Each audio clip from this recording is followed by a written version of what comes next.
Welcome to The Vinyl Guide, the podcast for record collectors and music nerds. Here's your host, the biggest record nerd of them all, Nate Goyer. Hello, everyone. It's Nate. Welcome to episode 531 of The Vinyl Guide, the podcast for record collectors and music nerds. And ladies and gentlemen, today, I'm going to get right into it because I really enjoyed this conversation. I hope you do too. It's with Smelly, Erik Smelly Sandin of NOFX, and we cover a wide range of topics. Now, if you're at all familiar with NOFX, you'll know Smelly doesn't shy away from covering topics. He's rarely short of words. Today's chat is no different. We talk all about what happened with NOFX leading up and directly after the final shows. We talk about what life and relationships are like with the band now, what's coming up. We talk NOFX memorabilia, new material. We discuss the impact of the Las Vegas incident and controversy, of course, when they were canceled for some time. God, I hate that word. We discuss the Punk Rock Museum and the upcoming NOFX retrospective, January 16th through 18th at the Punk Rock Museum in Las Vegas. If you got any opportunity, go there, enjoy, be fascinated with everything that's in that building, and you get to meet the band, enjoy the Q&A roundtable. Physical copies of the new NOFX quarter album will be there, and way, way more. It's the Mecca in the desert, the Punk Rock Museum. Google it up for tickets and enjoy. Oh, and real quick, if you celebrate NOFX, we do here on the show quite a bit. Other episodes and interviews you may like are episode 432 with Eric Melvin, episodes 428 and 51 with Fat Mike. Plus, we have hundreds of other episodes and interviews available with the likes of Mike Watt, Bootsy Collins, Greg Norton of Husker Du, Raymond Pettibon, Ed Culver, Brett Gurewitz of Bad Religion and Epitaph, and many, many, many more. Just follow the Vinyl Guide podcast in your podcast app. It's totally free. And if you like what we're doing, donate and help support us at patreon.com/vinylguide. That would rock. All right, enough of the jibber jabber. Let's cut into it with Erik Smelly Sandin of NOFX. Hello. Good afternoon, sir. How are you? Have we met before? I don't think in person, no. Oh, you look really familiar. Like maybe I woke up next year or something. That could have been. I've had some hazy years of my life. I understand you have too. Oh, yes. All right, ladies and gentlemen, this week on the Vinyl Guide, we are talking with Mr. Erik Sandin, otherwise known as Smelly of NOFX. By the way, are you Smelly formerly of NOFX or Smelly of NOFX? Well, I don't think we broke up. We just stopped touring. So, yeah. Okay. So, I mean, it could be either way. You know, when I'm looking for work, I say formally. When I feel like I have a band, I say from or of. So is it just the touring that stopped? I mean, you guys are still recording, doing a few things. Has the pace slowed down in that area as well? The pace or the pay? The pay. I'm sure the pay has been impacted, but I mean the pace of recording, that sort of thing. Yeah. Yeah. I mean, probably about 4 months ago, I went into the studio with Mike and a couple of the other guys and did like 6 or 7 songs, and we're kind of on just cruise control right now. Okay. How much material does the band have at the moment? Is there a lot of outtakes, or is it all kind of new stuff that's still coming out? Well, Mike is constantly writing. I haven't written a song ever, you know, and Melvin's written little pieces here and there, same with Hefe. But I mean, I don't know for a fact, but I know that Mike had, I don't know for a fact how much, but I know for a fact that Mike has a bunch of shit, and he always has. He always is writing and writing and writing. So I don't know if it'll be good or not, you know, but there's stuff that's in the kitchen getting ready to be cooked. Okay. Excellent. So I understand, and of course, I also want to talk about this NOFX retrospective in January. That's right. And starting January 16th at the Punk Rock Museum, there's going to be a NOFX exhibit. Lots of stuff there. Can you kind of describe what someone at the Punk Rock Museum on January 16th, what they'll see? Well, I don't really know. You Okay. know, I know that we're going to be there as a band. I know that I'm going to be giving tours, and the crew's going to be giving tours, and Mike's going to be giving tours, and we're going to have a what's it called? A roundtable Q&A kind of a deal. But I physically don't know what's being set up. I physically don't know what's going to be in the exhibit.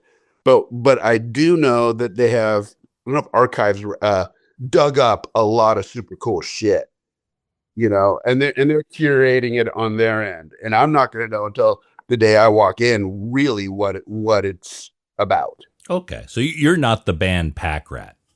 Fuck no, dude. I give my shit away. Like I've never. This sounds kind of weird. The band is something that I do. It's not my identity, so I don't hang on to shit. I don't. I should have. Some of this is worth a lot of money, or it'll be good keepsakes or this or that. But Mike has been kind of the pack rat. Plus I have a checkered past. I was homeless for quite a few years, and so I didn't really have any place to keep anything. But since then, no, I get some cool shit, I give it away, or I do this, or I do that. I've never really been that guy. Okay, all right. So when they came out with records, the old stuff from the PMRC could suck on this, gone to the wind. Gone to the wind. I don't even know if I ever had it. I mean, literally, I don't have any of that shit. I don't. I wish I did now, but I mean, fuck, dude. We have 42 years or something like that of stuff. I would probably need a garage in itself to contain that stuff. And I don't have that. Does it surprise you how collectible a lot of this stuff has become?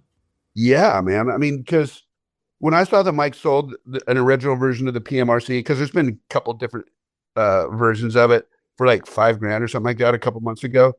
I was like, are you fucking kidding me?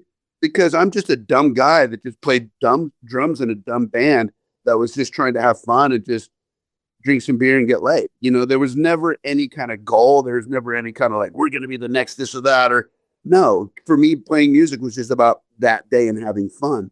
So now looking back over the 40 some odd years, it's like, what? That from us? That's fucking weird. It's just a fucking record that we recorded in fucking 30 minutes in a fucking $20 an hour studio. Like what? It's bizarre. Yeah, one single record these days is worth as much as the entire recording and pressing of that record was back in the day. More. Yeah. Fucking, yeah. It's crazy. So you haven't built a little collection. You don't have any, even the more recent stuff, even like the double album, the real thick one. You don't have a copy of those. You don't care. To be honest, if I do, I don't know, because every couple months I get little packages from Fat Records of like, here's our new single and here's our new this. I don't pay any attention to it. It's just in a storage bin. Everything's probably melted. Okay.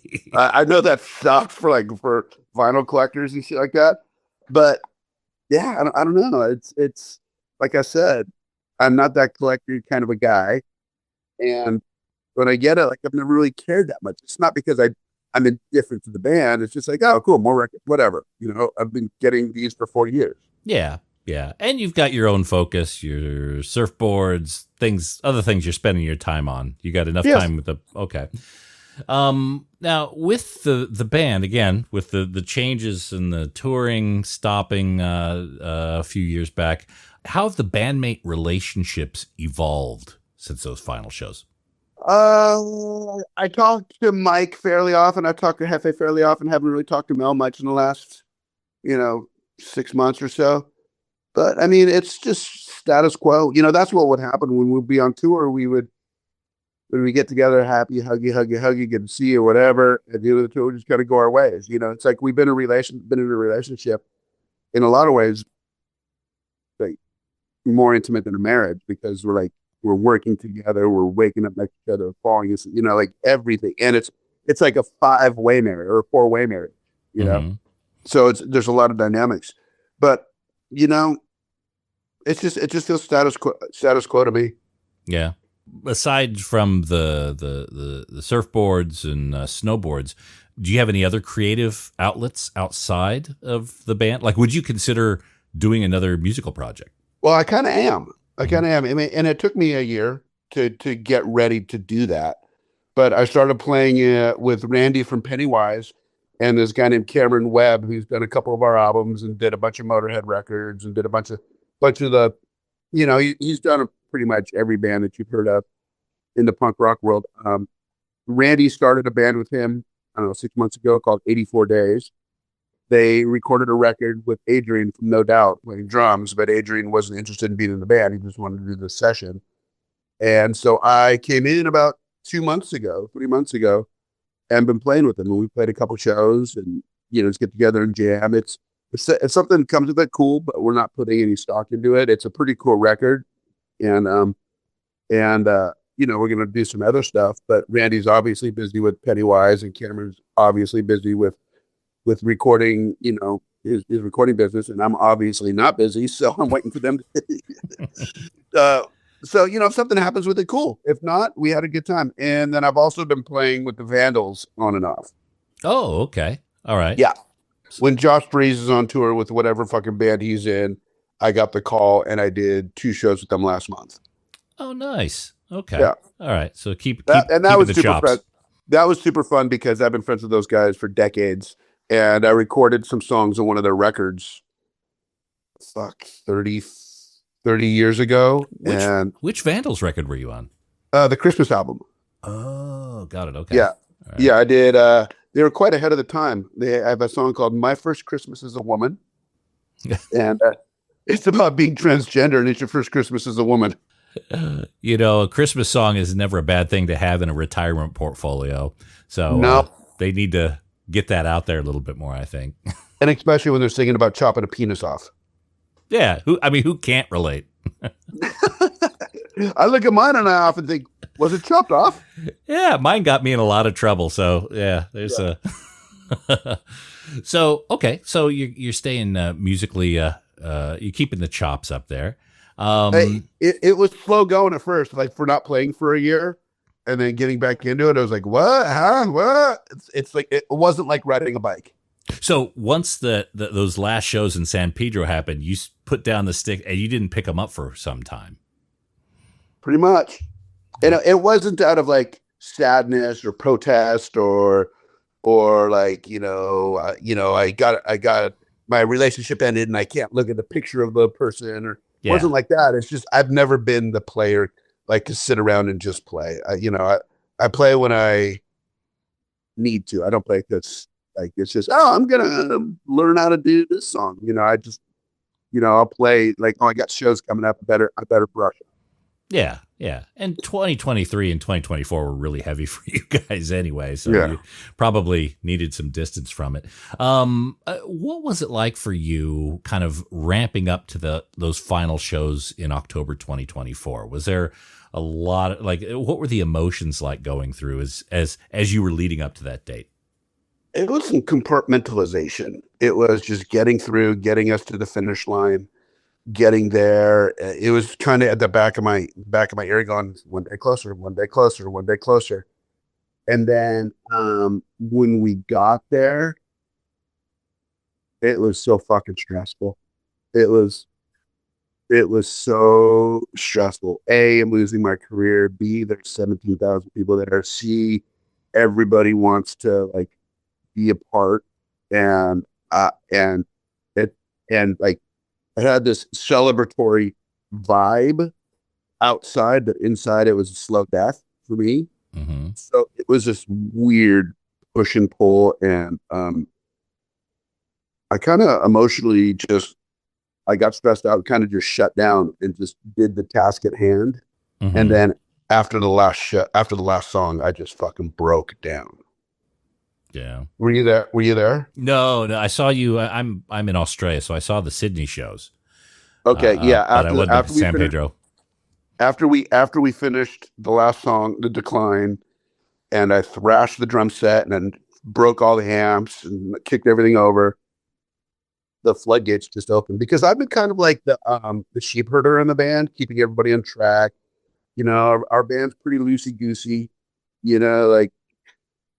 Yeah, pretty fucking freestyly, and I'm the one like trying to keep them in line. Like, look, guys, we got a job to do, and I literally broke down sobbing 10 seconds after the last song. All of this, just trying to keep it together for the last couple years.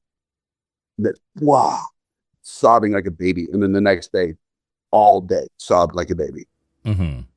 It was fucking heavy. Was it kind of like the relinquishing of that responsibility for being that somewhat ringleader? Yeah, it was all of this tension and stress and yeah, I have a checkered past of drugs and all that kind of stuff. But yeah,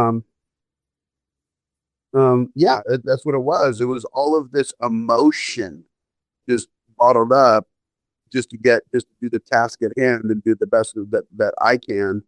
And on stage I have a microphone where I talk to the guys and tell them what songs and I feed them jokes and all that stuff. So I'm like the conductor. So it's like I was the boss. So it was like like you said, like the floodgates just open. I no longer have that role. Here's all the emotion that I have behind that role. Mm-hmm. Yeah, because as I understand, again, you've been in recovery for many years, decades now. You extract yourself away from a lot of the parties, a lot of the shenanigans. I would imagine in the morning you get a series of texts and phone calls. Here's what happened last night. So and so is missing. We can't find this other person. Is that? It happened so much. It wasn't like people missing and stuff like that, but it was like, oh boy, this fucking happened or that happened, or you walk onto the bus or in the hotel lobby and so or we're no longer welcome at Hilton hotels.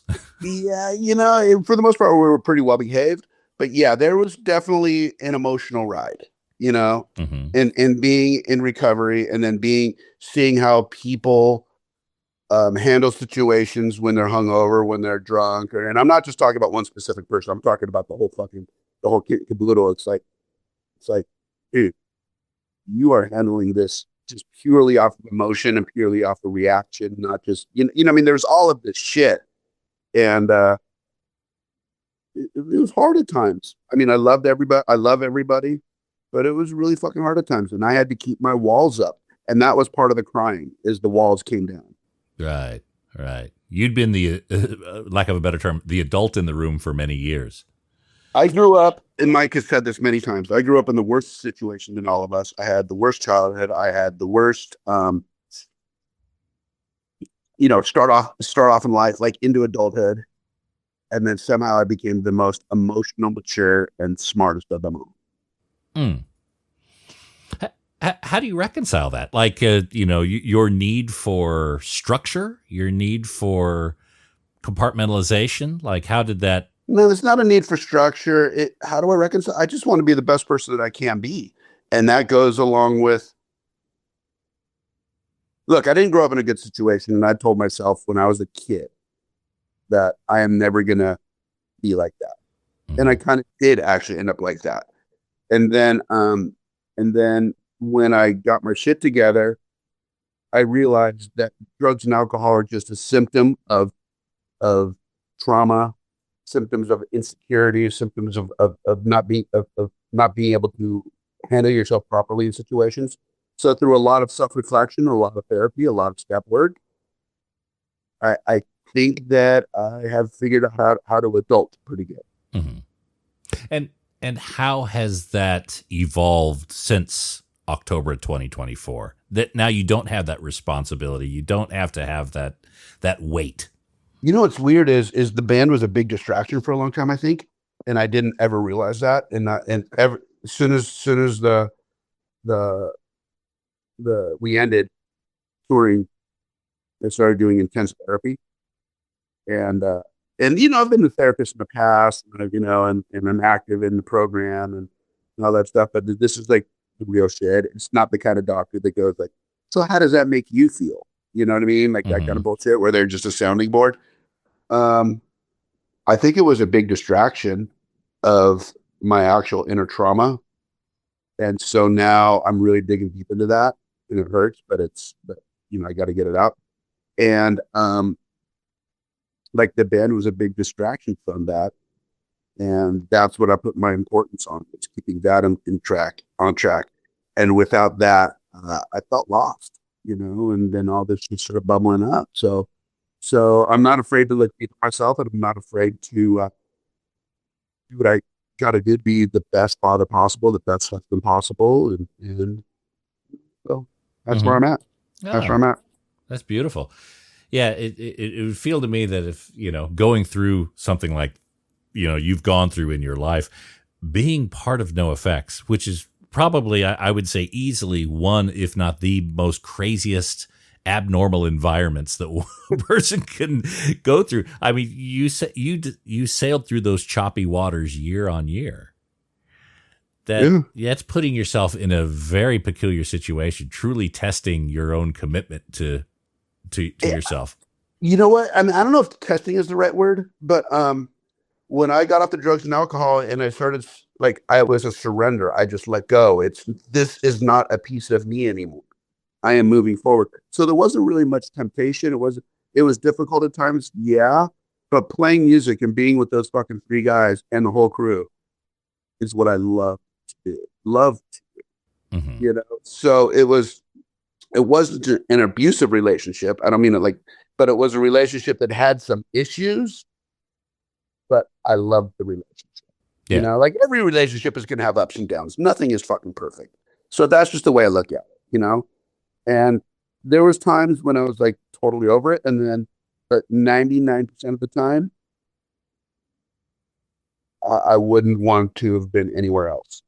Yeah. It's clear you're a strong communicator. You know, you can express yourself. You could be vulnerable. Is it like that with the rest of the band? I mean, is the communication as open as you seem to let it flow? Yeah. I mean, I will be that.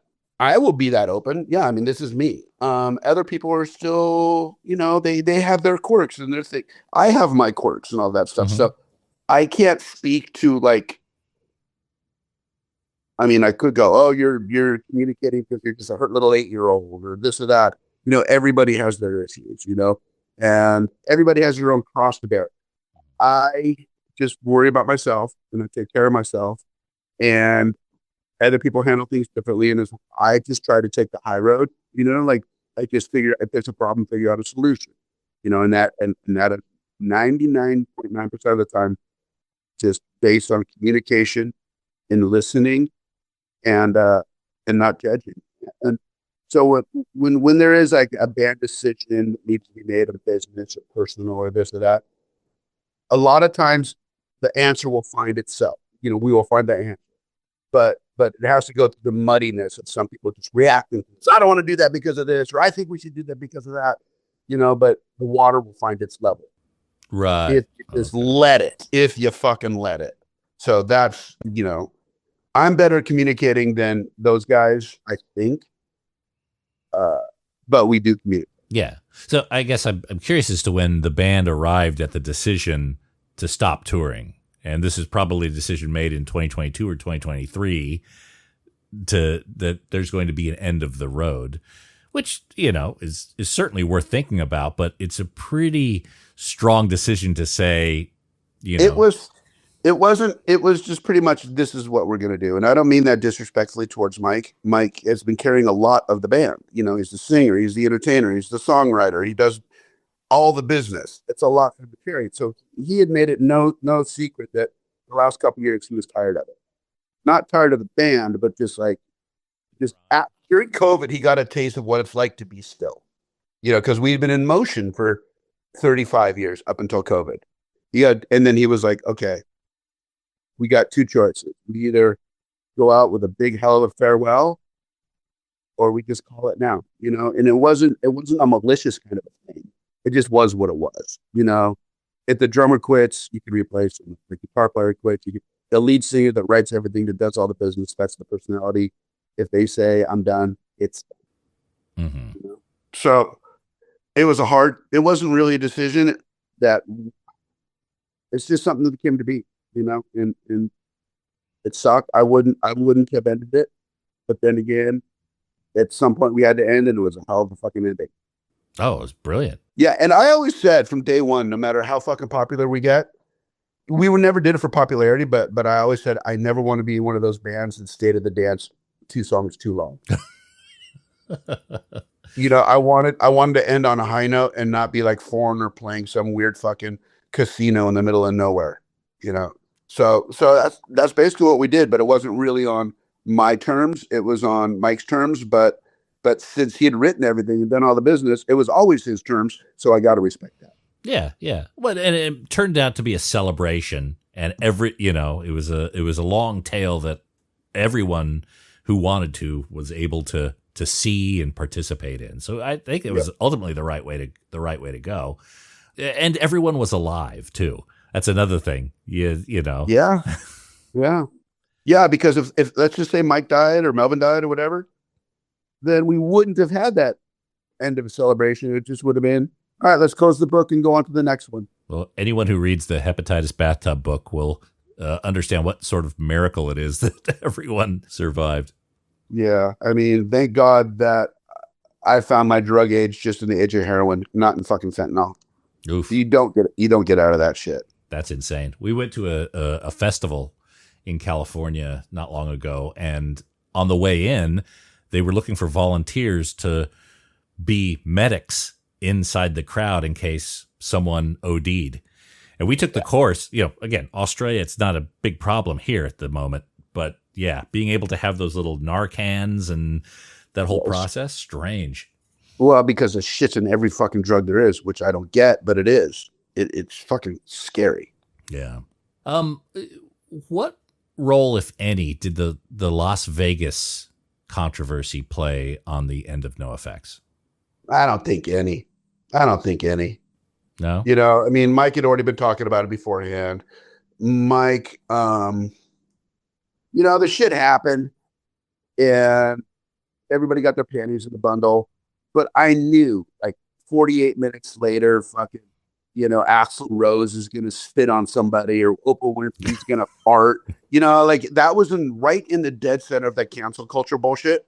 So it was just our turn. Some of the guys in the band took it too seriously. What we said was, it wasn't very tactful. It wasn't very tasteful. That again, it's fucking, I'm not making any excuses for it. Mm-hmm. A lot of people died. But, there's also freedom of speech. There's also, because you say something that hurts my feelings doesn't mean I get to tell you can't talk anymore. Yeah. That's not what the First Amendment is about. That's not what freedom of speech is about. And that was the middle of all that shit.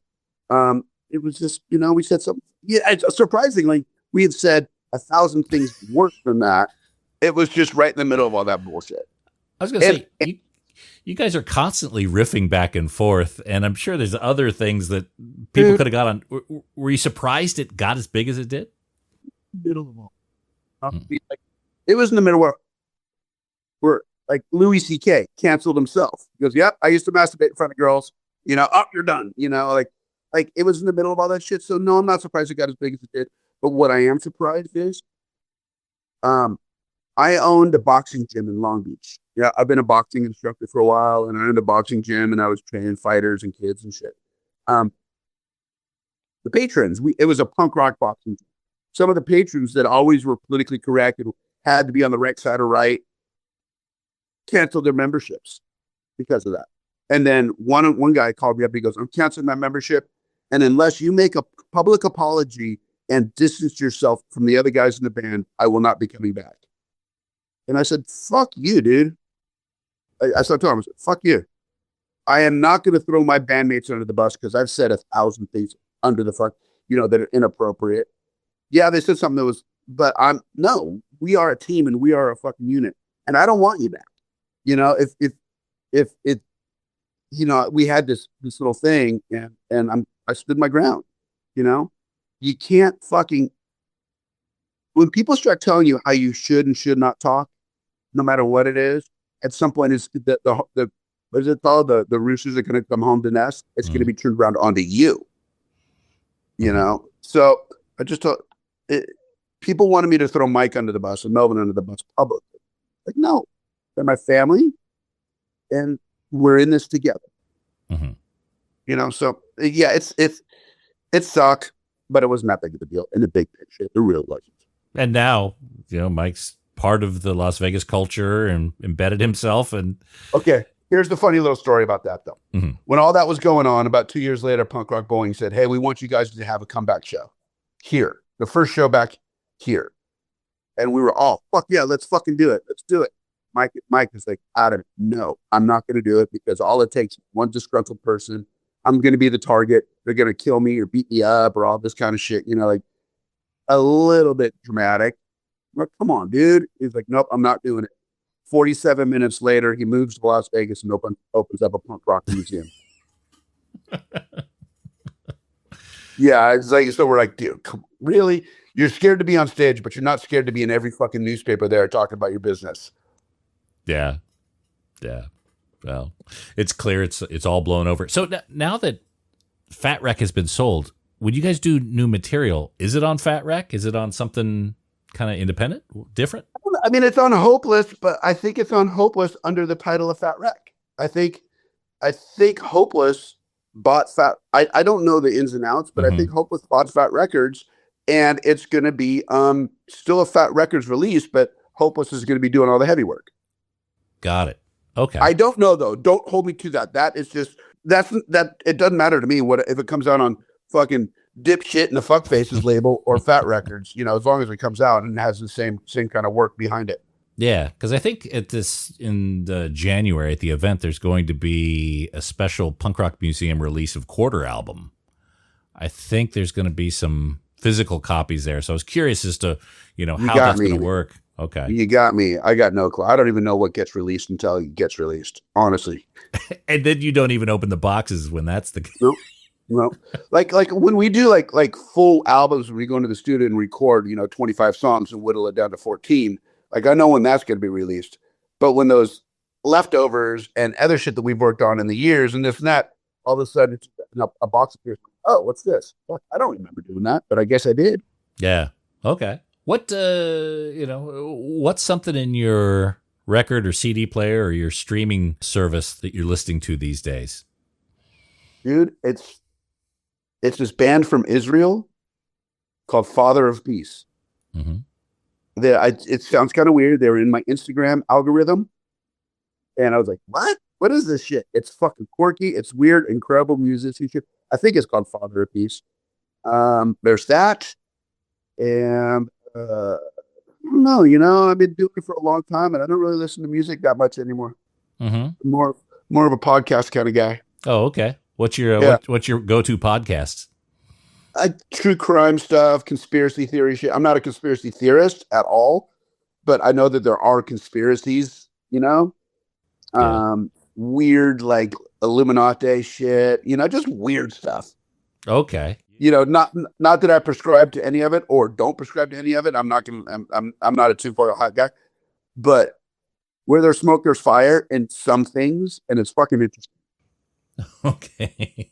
Could it be that you've dealt with so many wild conversations and people in the past that this is a way of continuing that, feeding that thing in your brain that has been used to that? It's not like when there's architecture that people don't understand how it's built, that they can't date. Okay, let's just put it this way.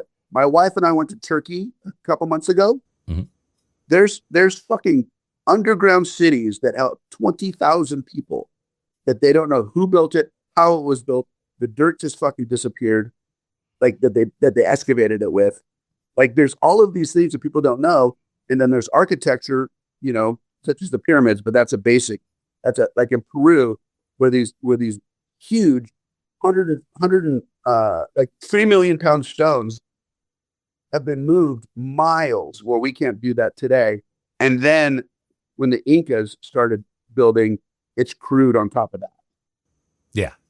So there was something very technological, and then it stopped or it disappeared or whatever it may be. And then the Incas, when they came around 600 years ago, started just, we'll build on this. This is a good foundation, with a different technology. Just shit like that. Yeah. Shit that's unexplainable. That's actually here.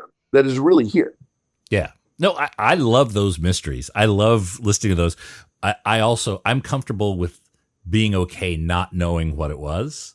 There's that too. I think where people kind of lose me, I guess the conspiracy theorists, lack of a better term, is when they make the leap to something it feels incredulous at that point. That's kind of where I start being like, oh, okay, the eyebrow goes up. Yeah, that like I'm just curious into how and why.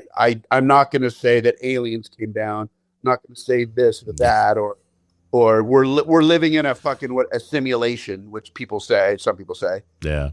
No, it's just there is obviously shit. Okay, in Turkey they found a couple like before Jesus Christ, all that shit. They found batteries in fucking threat. You know what I'm talking about? Yeah. In the pots. Yeah, with the copper lining and the tube. Well before there should have been any electricity shit, and they're like, how the fuck did they do this? Stuff like that. Yeah. Yeah. And what did they use it for? Right. That's the whole deal. It's like it created with lime juice or with vinegar, it created electrical current. Before Edison discovered electricity. Mm-hmm. Was it Edison or Graham Bell, whoever the fuck, Edison. Yeah, Tesla's in there somewhere. But I mean, that's minutes ago compared to the big picture of like when these were, so it's just shit like that. Yeah. Oh, that's good. Always have a curious mind. Mm-hmm. So, all right, January 16th through 18th, the Punk Rock Museum. You're going to be giving tours. You've done tours of the Punk Rock Museum before? I've done a bunch. What are some of your favorite items in the museum? Fuck. Well, for me, it's not necessarily items. It's my story of how punk rock saved my life. It gave me meaning. How I almost died, through addiction, and then how it gave me life again, and just just what it means to me personally. It's not necessarily, I've seen a million flyers, I've seen a million leather jackets, but it's just the space in my heart, because back when I discovered punk rock, it was like, you have to discover it. It's not like it was on the radio or it was this or that, and then you had to be committed, and it was dangerous and it was scary. So that's what the tour is to me. But one artifact that I think is cool, I like a Clash. If they're cool, I could have seen them in 1981 in their heyday. I didn't. But London Calling, the original lyrics. There's a little Joe Strummer exhibit with, it's just London Calling. That's one of the, probably, I don't know. It's just a poignant song, everybody's heard it. It's a fucking great song. And whether you like the Clash or not, that song is fucking beautiful. And the original lyrics, like you can see where they spilt water on it, and the ink is bled. Have you seen it? Yeah. I know exactly what you mean. It's got like the discolorization in the paper. Yeah, it's like you spilled or water on it or something, like, or set a cup on it, and you see where, and to me, when that came in, I was like, whoa, okay, now we're talking. Yeah, right next to the guitar and that shirt that we saw 10 billion times on MTV. Yeah, and then his little. So that is the one thing. Like Lemmy's bass, whatever, that kind of shit, whatever, it's cool. But London Calling, because he was sitting down with a piece of paper, thinking it out, and hand to paper, pen to paper, there it is, and it's still alive. Yeah. Yeah. And I always imagined that discolorization on the paper, that may be from the studio while they were recording it. They spilled coffee or something. That's the story I'm making. No matter what it is, there's a story behind it. Yeah. All right. So Punk Rock Museum, January 16th through 18th. I think there may be a preview on the 15th. The 15th is the opening party. I think that's Thursday night. Mm-hmm. Are you going to be there? I'm not. I'm too far away this time. Yeah, you are. 15th, and then I'm doing tours 16th, 17th, and 18th, and it's a good time. It's a good time. It's a good celebration. I love that place. Every time I go to the States, I always try to make some time, especially in Las Vegas, to stay there. And I find myself walking in circles in the Punk Rock Museum for hours. I think I'm only going to be there for 90 minutes, but I end up looking at things 4 and 5 times each. It's just fascinating. There's a lot of stuff to ingest, and there's still a lot of stuff missing. Mm-hmm. It's a fucking, I don't know if missing is the right word, but there's just so much in punk rock, that can only be placed in so many square feet. Yeah. But none of it's coming from you because you didn't hold on to anything. Not one goddamn thing in there for me. Actually, I take that back. Kind of. Yeah. The room that is like the social D room, the room with like all the flyers on. Well, there are flyers everywhere, but it's like the kid's bedroom from the 80s. Yeah. A lot of those flyers were from my buddy Brian, who was a couple years younger than me, and I took him to those shows. So he collected those flyers from shows that I took him to. So there we go. Okay. All right. You've got secondhand collector gene there. Okay. Very good. Well, Smelly, thank you so much for joining us here on the show. I really do appreciate it. Anything you want to talk about or plug before we go? No, I'm all good, man. Everything's cool. It was a good interview. It was a really good interview. Thanks, man. And hey, I look forward to seeing what you get up to in the future. You're always welcome back. And mate, be safe and surf on. All right, brother. Thank you so much. And enjoy your time down under. Okay. Cheers, man. Later. Bye.